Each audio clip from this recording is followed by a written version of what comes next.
Good morning, students. Myself, Dr. Bharat Singh Meena, Assistant Professor Chemistry, Government College, Kota. आज हम आवर्ती गुण के अंतर्गत आयनिक त्रिज्याओं या आयोनिक रेडियाई का अध्ययन करेंगे। इससे पहले हमने परमाणविक त्रिज्याएं या एटॉमिक रेडियाई का अध्ययन किया था। जिस प्रकार से परमाणु त्रिज्याएं किसे कहते हैं, परमाणु त्रिज्याएं निर्धारण करने की विधि के बारे में इससे पहले वाले व्याख्यान में अध्ययन किया था। आज हम उसी क्रम में आयनिक त्रिज्याएं किसे कहते हैं, आयनिक त्रिज्याएं निर्धारण करने की विधि का अध्ययन करेंगे। आयनिक त्रिज्या क्या है? जिस प्रकार से परमाणु त्रिज्या के लिए हमने परिभाषा बताई थी, ठीक उसी प्रकार से चूँकि आयनिक त्रिज्या, तो इसके नाम से ही ये विदित हो रहा है, ये ज्ञात हो रहा है कि एक आयन होगा और उस आयन के नाभिक एवं बाह्यतम इलेक्ट्रॉन के मध्य की दूरी को आयनिक त्रिज्या या आयोनिक रेडियस कहते हैं। अब आयन कितने प्रकार के होते हैं? आयन दो प्रकार के होते हैं, धनायन व ऋणायन, या कहें केटायंस एंड एनायंस। अब केटायंस व एनायंस बनते कैसे हैं? केटायंस व एनायंस का आकार उदासीन परमाणु से बड़ा होता है या छोटा होता है, इसके बारे में मैं विस्तार से आपको बताता हूँ। धनायन, एक धनायन के बनने में कोई परमाणु अपने इलेक्ट्रॉनों को त्यागता है। जब भी धनायन बनेगा तो मूल उदासीन परमाणु अपने इलेक्ट्रॉन को त्यागेगा, और जब इलेक्ट्रॉन को त्यागेगा तो क्या होगा? इलेक्ट्रॉन की संख्या तो कम हो जाएगी, लेकिन नाभिक में प्रोटॉनों की संख्या वही रहती है, अर्थात प्रोटॉनों की संख्या में कोई भी बदलाव नहीं होता। जो मूल परमाणु या उदासीन परमाणु की प्रोटॉन संख्या थी, वही इलेक्ट्रॉन त्यागने के बाद भी प्रोटॉनों की संख्या रहती है। अब इससे क्या होगा? यदि परमाणु कुछ इलेक्ट्रॉन को त्यागेगा तो वही नाभिक अब पहले से कम इलेक्ट्रॉन को अपनी ओर आकर्षित करेगा। जब पहले से कम इलेक्ट्रॉनों को अपनी ओर आकर्षित करेगा तो नेचुरल है कि आकर्षण बल बढ़ता जाएगा, और जब आकर्षण बल बढ़ेगा तो परमाणु का आकार कैसा हो जाएगा? संकुचित होके छोटा हो जाएगा। यही कारण है कि धनायनों का आकार उनके परमाणुवीय आकारों की तुलना में सदैव कैसा होता है? छोटा होता है। जैसे उदाहरण के तौर पर हम सोडियम धनायन का उदाहरण लें तो सोडियम परमाणु का एटॉमिक नंबर 11 होता है, और इसके इलेक्ट्रॉनिक कॉन्फ़िगरेशन को देखें तो हम देखेंगे कि इसका 2 8 1, अर्थात इसके बाह्यतम कोश में एक इलेक्ट्रॉन होता है, और ये अपना एक इलेक्ट्रॉन त्याग कर सोडियम आयन बनाता है, और इलेक्ट्रॉन त्यागने के बाद इसकी जो इलेक्ट्रॉन की संख्या होगी वो 2 और 8 होगी। अब सोडियम परमाणु में भी प्रोटॉन की संख्या 11 थी और सोडियम धनायन में भी प्रोटॉन की संख्या 11 है, लेकिन प्रोटॉन की संख्या बराबर होने के कारण और इलेक्ट्रॉन की संख्या कम होने के कारण जो उदासीन परमाणु था उसकी रेडियस का मान तो 1.86 एंगस्ट्रॉम था, और जबकि सोडियम आयन का जो रेडियस है वो घट के 1.02 एंगस्ट्रॉम हो जाता है। तो ये ध्यान रखना कि हमेशा जो उदासीन परमाणु होता है उससे अगर केटायन बन रहा है तो उसकी त्रिज्या का मान उदासीन परमाणु की तुलना में कम होगा। इसके विपरीत यदि कोई ऋणायन बन रहा है तो एक ऋणायन के बनने में परमाणु इलेक्ट्रॉन को क्या करेगा, ग्रहण करेगा, और जब ग्रहण करेगा तो उसी नाभिक को पहले से ज़्यादा या पहले से अधिक इलेक्ट्रॉनों को आकर्षित करना पड़ेगा, क्योंकि प्रोटॉन की संख्या तो उदासीन परमाणु के समान ही रहेगी ऋणायन बनने के बाद भी। स्वाभाविक है कि आकर्षण बल कम हो जाएगा, क्योंकि पहले से अधिक इलेक्ट्रॉनों को आकर्षित करना पड़ रहा है, या कहें इलेक्ट्रॉन अब फैलकर आयनिक आकार को बड़ा कर देगा। यही कारण है कि ऋणायन सदैव ही उदासीन परमाणु से बड़ा होता है। यहाँ पर हम क्लोराइड ऋणायन का उदाहरण लेके इसको समझ सकते हैं। क्लोरीन परमाणु के एटॉमिक नंबर 17 है और इसमें जो इलेक्ट्रॉन का वितरण है वो 287 है। इसी प्रकार से क्लोराइड ऋणायन के लिए जो संख्या है इलेक्ट्रॉन की वो बढ़ के हो जाएगी 18, क्योंकि एक इलेक्ट्रॉन उसने ग्रहण किया है। तो यहाँ पर इलेक्ट्रॉन का वितरण हो जाएगा 288। अब उदासीन क्लोरीन परमाणु में भी प्रोटॉन की संख्या 17 थी और क्लोराइड ऋणायन में भी प्रोटॉन की संख्या 17 है। तो यहाँ पर क्लोराइड ऋणायन को अधिक इलेक्ट्रॉन को आकर्षित करना पड़ेगा। इससे क्या प्रभाव पड़ेगा कि उदासीन क्लोरीन परमाणु की रेडियस या त्रिज्या का मान 0.99 एंगस्ट्रॉम है, और जबकि क्लोराइड ऋणायन की त्रिज्या का मान बढ़कर 1.81 एंगस्ट्रॉम हो जाता है। तो ये आपको धनायन और ऋणायन के बारे में ध्यान रखना चाहिए कि धनायन इलेक्ट्रॉन त्यागने से बनता है और धनायन का आकार उदासीन परमाणु की तुलना में छोटा होता है, जबकि ऋणायन इलेक्ट्रॉन ग्रहण करने की वजह से बनता है और उसका जो आकार होता है उदासीन परमाणु की तुलना में अधिक होता है। अब बात आती है कि आयनिक त्रिज्या कैसे ज्ञात करते हैं। तो आयनिक त्रिज्या ज्ञात करने की विधियां या methods of determining ionic radii, किस प्रकार से इनका निर्धारण करते हैं।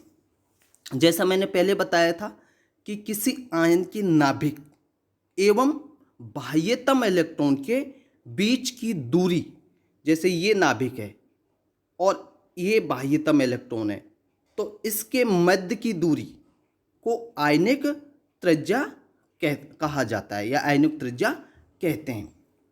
अब एक आयनिक यौगिक बनने में सबसे पहले विपरीत आवेशित आयन बनते हैं।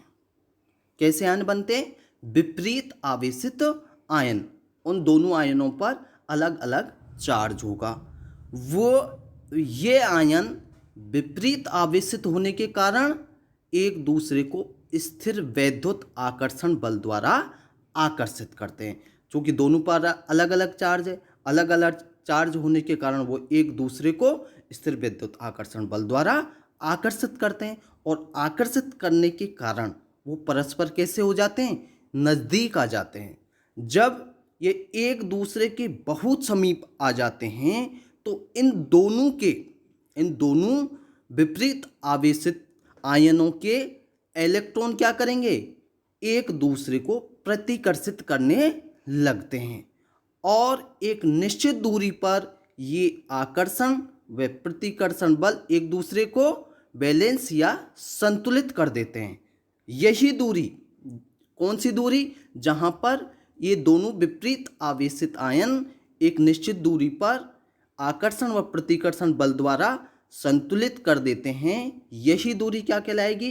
अंतरायनिक दूरी या इंट्रायनिक डिस्टेंस अथवा आयनिक बंध की दूरी कहलाती है, जिसे इस डायग्राम के द्वारा दर्शाया गया है।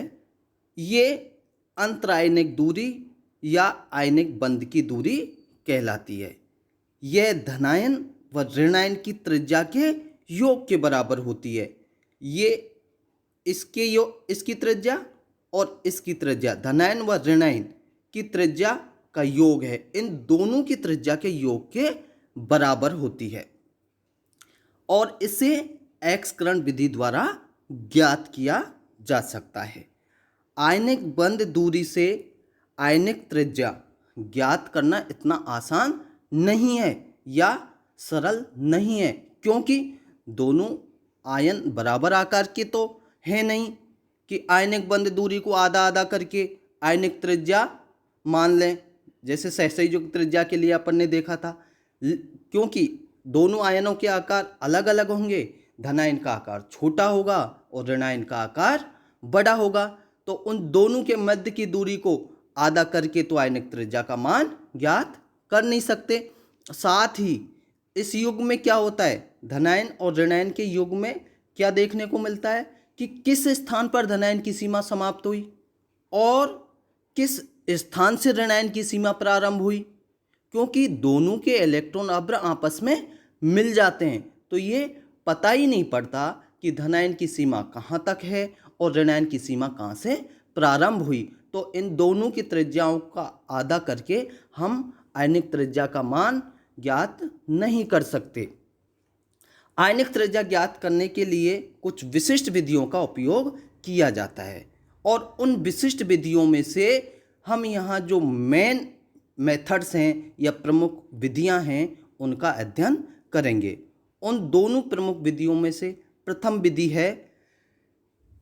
विधि में क्या करते हैं, इस विधि में हम ऐसे यौगिक का चयन करते हैं या ऐसे यौगिक को लेते हैं जिसका धनायन ऋणायन की तुलना में अत्यधिक छोटा हो।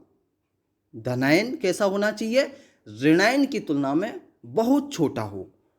जैसे उदाहरण के तौर पर हम लिथियम आयोडाइड कौन सा लें, उदाहरण के तौर पर अगर हम लिथियम आयोडाइड लें तो देखेंगे कि लिथियम आयन आयोडाइड आयन से इतना छोटा है कि अंतरायनिक दूरी फलतः या सामान्यतः या वस्तुतः दो आयोडाइड आयनों के बीच की दूरी आती है। यहाँ एक बार पुनः ध्यान देना है कि लिथियम का आकार बहुत छोटा होने के कारण और आयोडाइड आयन बहुत बड़ा होने के कारण जो लिथियम आयन की दूरी है वो दो आयोडाइड आयनों की अंतरायनिक दूरी के बीच की या मध्य की आती है। जैसा इस डायग्राम से आपको दिखाई दे रहा है कि ये आयोडाइड आयन है और ये मध्य में, इन चारों आयोडाइड आयनों के मध्य में एक छोटा सा लिथियम आयन आपको दिखाई दे रहा है। तो इन दोनों आयोडाइड आयनों की अंतरायनिक दूरी का मध्य या बीच लिथियम आयन की दूरी ज्ञात हो जाती है। इसी प्रकार प्राप्त आयोडाइड आयन की आयनिक त्रिज्या का मान यदि पोटेशियम आयोडाइड की अंतरायनिक दूरी में से घटा देंगे तो क्या होगा, पोटेशियम धनायन की आयनिक त्रिज्या ज्ञात हो जाएगी। और इस त्रिज्या का मान जो पोटेशियम धनायन की आयनिक त्रिज्या ज्ञात हुई है, अगर इसका मान हम पोटेशियम क्लोराइड की अंतरायनिक दूरी में से घटा देंगे तो क्या होगा, पोटेशियम आयन की तो हमें पता है, तो किसकी ज्ञात हो जाएगी, क्लोराइड आयन की आयनिक त्रिज्या प्राप्त हो जाएगी। इस प्रकार एक दूसरे की सहायता से हम सभी आयनों की त्रिज्या ज्ञात कर सकते हैं। दूसरी विधि है पॉलिंग विधि। पॉलिंग विधि क्या है, पॉलिंग क्या कहता है, पॉलिंग ने बताया कि एक संयोजी आयनों की त्रिज्याएं किसके व्युत्क्रमानुपाती होती हैं, उनके प्रभावी नाभिकीय आवेश अर्थात जेड इफेक्टिव के व्युत्क्रमानुपाती होती हैं, अर्थात R plus minus inverse proportional to 1/Z effective या कहें R प्लस माइनस बराबर C/Z इफेक्टिव। यहाँ पर Z इफेक्टिव क्या है, प्रभावी नाभिकीय आवेश। क्या है Z इफेक्टिव, प्रभावी नाभिकीय आवेश। और C एक स्थिरांक है जिसका मान बाह्यतम इलेक्ट्रॉन की मुख्य संख्या पर निर्भर करता है। यदि हम सोडियम फ्लोराइड, पोटेशियम क्लोराइड जैसे यौगिकों का चयन करें या हम उनको लें जिनके धनायन व ऋणायन सम इलेक्ट्रॉनीय हों, अर्थात धनायन में इलेक्ट्रॉन की संख्या व ऋणायन में इलेक्ट्रॉन की संख्या समान हो, इनके लिए C का मान समान होगा। अर्थात हम कहें R plus upon R minus बराबर Z effective minus upon Z effective plus, यहाँ माइनस ऋणायन व प्लस धनायन का चिन्ह है। या हम इसे इस प्रकार से लिखें Z R plus upon R minus बराबर Z ब्रैकेट में माइनस ब्रैकेट बंद माइनस S, इसी प्रकार से Z ब्रैकेट में प्लस माइनस S, जहाँ पर Z माइनस व Z प्लस क्या हैं, ऋणायन व धनायनों की परमाणु संख्याएं हैं, जबकि S एक स्क्रीनिंग कांस्टेंट है या नियतांक है जिसे आवरण स्थिरांक या स्क्रीनिंग कांस्टेंट कहते हैं। यह इलेक्ट्रॉनिक विन्यास पर निर्भर करता है। यदि हम सोडियम फ्लोराइड यौगिक का उदाहरण लें तो इन दोनों आयनों का नियोन विन्यास बनता है। कौन कौन से आयन, सोडियम और फ्लोराइड आयन का, जिसके लिए S का मान कितना दिया हुआ है 4.5। अतः हम इसको इस प्रकार से लिखें R Na plus upon R F minus बराबर 9 माइनस 4.5। 9 क्या है, फ्लोरीन का एटॉमिक नंबर, और 11 क्या है, सोडियम का एटॉमिक नंबर, और 4.5 क्या है, S जो स्क्रीनिंग कांस्टेंट है उसकी वैल्यू है। तो 11 माइनस 4.5 इक्वेशन नंबर 2। अंतर आयनिक दूरी को एक्स किरणों द्वारा ज्ञात किया जा सकता है, और सोडियम फ्लोराइड के लिए यह मान जो अंतर आयनिक दूरी है वो कितनी आती है 2.31 एंगस्ट्रॉम आता है। अब हम इस वैल्यू को यहाँ रख दें तो RNA plus plus RF minus बराबर 2.31, समीकरण नंबर 3।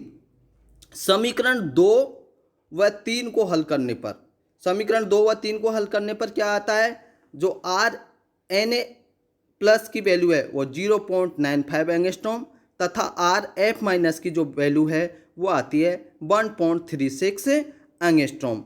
इस प्रकार हम विभिन्न आयनों की त्रिज्याएं ज्ञात कर सकते हैं। अब आता है आवर्त सारणी में प्रवृत्ति या trend in periodic table. Periodic table में ट्रेंड किस प्रकार से आते हैं।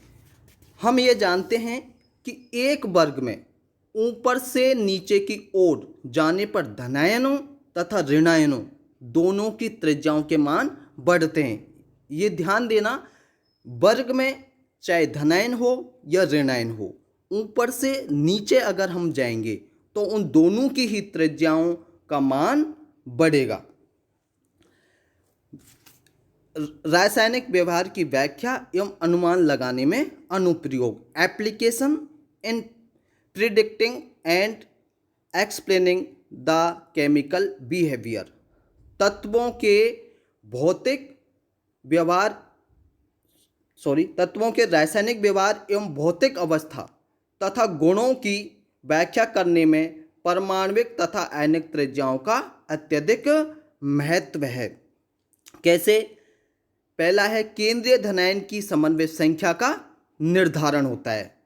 किससे होता है, त्रिज्याओं से ही केंद्रीय धनायन की समन्वय संख्या का निर्धारण होता है। कैसे, धनायनों एवं ऋणायनों के त्रिज्या अनुपात के आधार पर, दोनों आयनों के त्रिज्या अनुपात के आधार पर केंद्रीय धनायन की समन्वय संख्या का निर्धारण होता है, और समन्वय संख्या से क्रिस्टल में आयनों की पैकिंग या कहीं क्रिस्टल संरचना का ज्ञान होता है।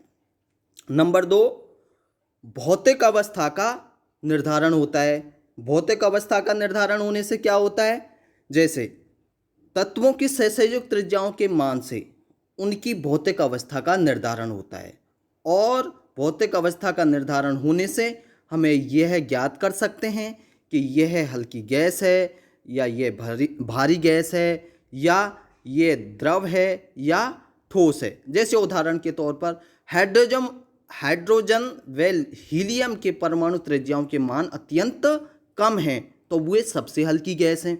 नाइट्रोजन, ऑक्सीजन आदि के परमाणु त्रिज्याओं के मान हाइड्रोजन से अधिक हैं, अतः वे हाइड्रोजन, हीलियम आदि से अधिक भारी गैस हैं। ब्रोमीन के परमाणु त्रिज्याओं के मान इनसे काफ़ी अधिक हैं तो वह एक वाष्पशील द्रव है, और आयोडीन की त्रिज्या का मान और अधिक है, अतः वह एक ऊर्ध्वपातित होने वाला ठोस है। तो इससे ये ज्ञात हुआ कि त्रिज्याओं का मान जैसे जैसे बढ़ रहा है वो गैस से ठोस अवस्था की तरफ अग्रसर हो रहा है या अग्रेसित हो रहा है। तो इससे भौतिक अवस्थाओं का भी निर्धारण होता है। तीसरा है विकर्ण संबंध। विकर्ण संबंध क्या होते हैं? आवर्त सारणी में तत्व विकर्ण संबंध दर्शाते हैं, जिसमें क्या होता है विकर्ण संबंध में, किसी तत्व के गुण अपने से अगले समूह, उससे ठीक अगला समूह और उससे नीचे वाले तत्व के साथ गुणों में समानता दर्शाते हैं। प्रमुख रूप से आवर्त सारणी के प्रथम व द्वितीय आवर्त में यह गुण प्रदर्शित होता है। जैसे हम यहाँ देख रहे हैं, प्रथम आवर्त का लिथियम द्वितीय आवर्त के मैग्नीशियम से गुणों में समानता रख रहा है या विकर्ण संबंध रखता है। इसी प्रकार से द्वितीय वर्ग का बेरिलियम द्वितीय आवर्त के एल्यूमिनियम से समानता रखता है। इसी प्रकार से तृतीय वर्ग का या कहीं प्रथम आवर्त का द्वितीय आवर्त के सेलेनियम से गुणों में समानता रखता है या विकर्ण संबंध रखता है। और विकर्ण संबंध रखने से क्या होता है, परमाणु त्रिज्याओं के आधार पर की जा सकती है। आवर्त सारणी में तत्वों के गुणों की जो व्याख्या होती है वो किसके आधार पर की जा सकती है? परमाणु त्रिज्याओं के आधार पर।